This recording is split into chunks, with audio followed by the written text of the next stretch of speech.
शेतकरी मित्र हो नमस्कार. आज वार आहे बुधवार, तारीख आहे 15 जुलै. आपण 3 दिवसाचा हवामानाचा अंदाज आजच्या व्हिडिओतून बघणार आहोत. 15 जुलै, 16 जुलै आणि 17 जुलै. आपण बघणार आहोत की आज बुधवार 15 जुलैला वातावरण कसं असणार आहे. तर शेतकरी मित्रांनो, आपण जर संध्याकाळी 6 वाजता बुधवारी 15 जुलैला जर बघितलं, तर दौंड, शिरूर, कर्जत, जामखेड, अकलूज, पंढरपूर, सांगोला, सोलापूर, अक्कलकोट, नलदुर्ग, धाराशिव, त्याचबरोबर जामखेड, कर्जत या परिसरामध्ये आपल्याला रिमझिम पाऊस हा दिसत आहे. म्हणजे या भागात रिमझिम पाऊस होणार आहे. दौंड, जामखेड या परिसरामध्ये. त्याचबरोबर आपण जर छत्रपती संभाजीनगर परिसर जर बघितला, तर या भागात देखील रिमझिम पाऊस हा पडणार आहे.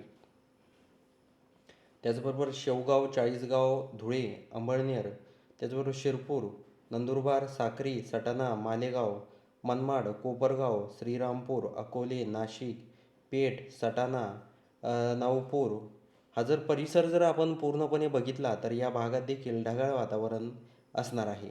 तर शेतकरी मित्रांनो, आपण जर पेठ, नाशिक, त्याचबरोबर घोटी, अकोले हा परिसर बघितला, वडा, कुळगाव, बदलापूर, वसई, विरार, मुंबई या परिसरात देखील रिमझिम पावसाला सुरुवात ही होणार आहे. त्याचबरोबर लोणावळा, मनसर, पुणे, लावसा, महाड, महाबळेश्वर, चिपळूण, दापोली, त्याचबरोबर राजपूर, रत्नागिरी, कणकवली, सावंतवाडी या परिसरात देखील पावसाला ही सुरुवात होणार आहे. म्हणजे जास्त पाऊस नाही आहे, पण रिमझिम पावसाला या भागात देखील सुरुवात होणार आहे. तर शेतकऱ्यांसाठी अत्यंत आनंदाची ही बातमी आहे. आपण जर गुरुवारी 16 जुलैला जर बघितलं, तर वातावरणामध्ये आपल्याला सकाळपासूनच बदल जाणवत आहे. खास करून आपण इथे जर कणकवली, राजपूर हा जर परिसर बघितला, तर या भागांमध्ये देखील जोरदार स्वरूपाचा पाऊस गुरुवारी 16 जुलैला 3च्या सुमारास होणार आहे.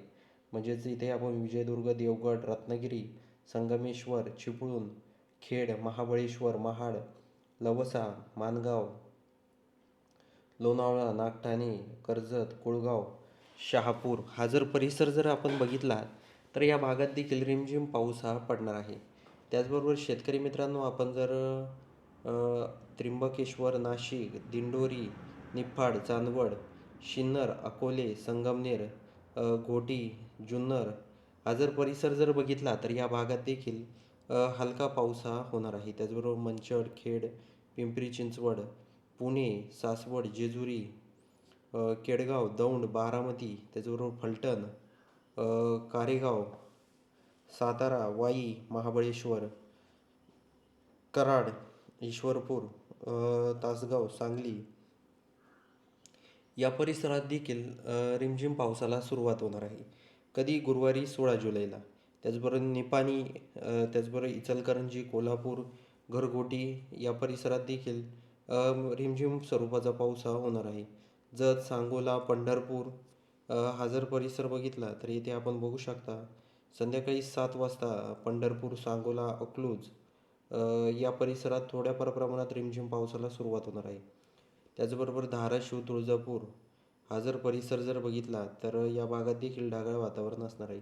कळंब, केज, अंबाजोगाई, परळी, गंगाखेड, त्याचबरोबर पूर्णा, परभणी, परतूर, शेलू, मंठा, त्याचबरोबर माजलगाव, अंबड, गेवराई, जालना, जाफराबाद, भोकरदन, चिखली, बुलढाणा या भागात देखील ढगाळ वातावरण निर्माण व्हायला सुरुवात झालेली आहे. त्याचबरोबर मालेगाव, वाशिम, पुसद या परिसरात देखील अर्नी, यवतमाळ, कळंब, तर पांढरकवडा, आदिलाबाद या भागात देखील म्हणजे कोरडं वातावरण आहे. आपण जर शुक्रवारी 17 जुलैला जर बघितलं, तर आपल्याला चंद्रपूरमध्ये शुक्रवारी रात्री 1 वाजता जर बघितलं आपण, तर चंद्रपूर, राजुरा, गोडपिंपरी या परिसरात जोरदार स्वरूपाचा पाऊस हा होणार आहे शुक्रवारी 17 जुलैला. अजून बघूया वातावरणात कुठे कुठे आपल्याला बदल जास्त प्रमाणात जाणवत आहे. शेतकरी मित्रांनो, आपण जर शुक्रवारी 17 जुलैला जळगाव, त्याचबरोबर छत्रपती संभाजीनगर, मालेगाव, अहिल्यानगर, बीड, बार्शी, लातूर, सोलापूर, विजयपूर, बारामती हा संपूर्ण परिसर जर बघितला, तर या भागांमध्ये रिमझिम पाऊस आपल्याला दिसत आहे. त्याचबरोबर ईश्वरपूर, सांगली, विटा, निपाणी, कोल्हापूर, कणकवली, सावंतवाडी, राजपूर, रत्नागिरी, चिपळूण, महाबळेश्वर, महाड, लवसा, लोणावळा, कुळगाव, बदलापूर, पेण, वसई, विरार, त्याचबरोबर घोटी हा संपूर्ण परिसर जर बघितला तर या भागांमध्ये आपल्याला रिमझिम पाऊस हा दिसत आहे. घोटी, अकोले, मंचर या परिसरात देखील अ, पाऊस हा हलका मध्यम पाऊस हा शुक्रवारी 17 जुलैला होणार आहे. शेतकरी मित्रांनो, आपण जर आदिलाबाद, पांढरकवडा, वरारा, यवतमाळ, हिंगणघाट, वर्धा हा परिसर बघितला तर येथे देखील रिमझिम पाऊस हा होऊ शकतो. तर आपण आजच्या व्हिडिओतून सविस्तर 3 दिवसाचा हवामानाचा अंदाज सांगण्याचा प्रयत्न केला आहे. तर याबद्दल तुमचं काही मत असेल तर ते आपल्या कमेंट सेक्शनमध्ये नक्की सांगा. आणि तुम्ही कोणत्या गावातून आपले व्हिडिओ पाहतात हे देखील आम्हाला कमेंट बॉक्समध्ये सांगायला विसरू नका. तर शेतकरी मित्रांनो, काही दिवसापूर्वीच 8-10 दिवसापूर्वी महाराष्ट्राच्या अनेक भागांमध्ये जोरदार स्वरूपाचा पाऊस झालेला आहे. पण अजूनही शेतकऱ्यांना पेरणी झाल्यानंतर पावसाची प्रतीक्षा आहे. लवकरच महाराष्ट्राच्या अनेक परिसरांमध्ये मुसळधार पाऊस होणार आहे. त्याचबरोबर आपल्या चॅनलशी जोडून राहा. तुम्हाला हवामानाबद्दल अपडेट या चॅनलच्या माध्यमातून मिळत राहतील. तर भेटूया अशाच माहितीपूर्ण व्हिडिओसह. तोपर्यंत नमस्कार.